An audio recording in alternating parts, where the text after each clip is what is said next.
கர்த்தருடைய பரிசுத்த நாமத்திற்கு மகிமை உண்டாவதாக. இன்னொரு நாளை கூட தேவன் கூட்டி கொடுத்த கிருபைக்காக கொடான கொடி நன்றி.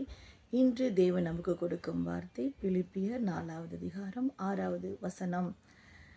நீங்கள் ஒன்றுக்கும் கவலைப்படாமல் எல்லாவற்றை குறித்து உங்கள் விண்ணப்பங்களை சோஸ்திரத்தோடு கூடிய ஜெபத்தினாலும் வேண்டுதினாலும் தேவனுக்கு தெரியப்படுத்துங்கள். ஆமென். நீங்கள் ஒன்றுக்கும் கவலைப்படாமல் எல்லாவற்றை குறித்து உங்கள் விண்ணப்பங்களை சோஸ்திரத்தோடு கூடிய ஜெபத்தினாலும் வேண்டுதினாலும் தேவனுக்கு தெரியப்படுத்துங்கள். ஆமேன். Thank you Jesus. அப்போஸ்தலர் பவுல் இப்படியாக பிலிப்பியர் பட்டணத்துக்கு சபைக்கு சொல்கிறார். இதில் என்ன அப்படின்னா, நீங்கள் ஒன்றுக்கும் கவலைப்படாமல், ஆண்டவர் சொல்கிறார், நீங்கள் எதுக்குமே கவலைப்படாதீங்க.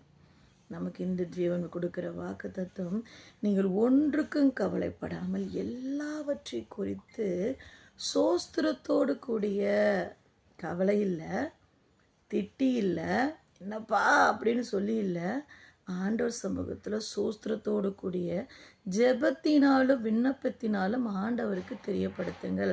அப்போ ஆண்டவருக்கு தெரியாதா நம்ம கஷ்டப்படுறது? தெரியாதா நம்ம பாடுபடுறது? தெரியாதா நம்மளுடைய உபத்திரவங்கள்? தெரியாதா நம்மளுடைய அவமானங்கள்? தெரியாதா நம்மளுடைய நிந்தனைகள்? தெரியாதான்னு நிறைய விதங்களில் கேள்வி கேட்பாங்க. ஆனால் நான் ஒன்று சொல்ல, எல்லாவற்றையும் அறிந்த தேவன் தான். எல்லாமே தெரியும் நம்முடைய பாடுகள். ஏன்னா அவரும் சோதிக்கப்பட்டிருக்கிறார். அவர் இந்த உலகத்தில் மனிதனாக வாழ்ந்தபோது அவருக்கு சோதனைகள் இருந்துச்சு, பாடுகள் இருந்துச்சு. ஸ்ட்ரெயிட்டாகவே பிசாசானவன் என்ன பண்ணான்? ஆண்டவரை சோதிச்சான். ஆமென். அப்போ சோதனை தெரியாதா? எல்லாவற்றையும் தெரியவருக்கு.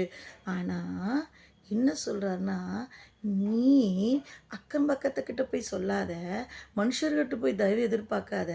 மனுஷர்கிட்ட போய் உன்னோட வேதனை கஷ்டங்களை சொன்னால் நம்மக்கிட்ட முன்னாடி நல்லா பேசுவாங்க, பின்னால் என்ன பண்ணுவாங்க? நம்மளை சொல்லி ஏளனமாக கிண்டடிப்பாங்க. அவங்கக்கிட்டலாம் உன் வேண்டுதலையும் உன்னுடைய கஷ்டங்களையும் போய் சொல்லாத. யார்கிட்ட சொல்லு? என்னை நோக்கி கூப்பிடு. ஆண்டவராக இயேசு கிறிஸ்து சொல்கிறாரு, அவரை நோக்கி கூப்பிடும் பொழுது, அவரிடத்தில் நாம் விண்ணப்பம் செய்யும் போது, அவரிடத்தில் நம்ம வேண்டுதல் செய்யும் போது, அவரிடத்தில் ஜெபிக்கும் போது, ஜெபங்கிறது அவருக்கும் நமக்குள்ளே இருக்கிற உறவை மேம்படுத்துகிறதா இருக்கிறது. என் மனசுக்குள்ளே இருக்கிறதெல்லாம் ஆண்டவர் சமூகத்தில் என்ன பண்ணுறோம்? நம்ம இறக்கி வைக்கிறோம். அவரும் நம்மோடு கூட பேசுகிறவராக இருக்கிறார். ஹல்லேலூயா.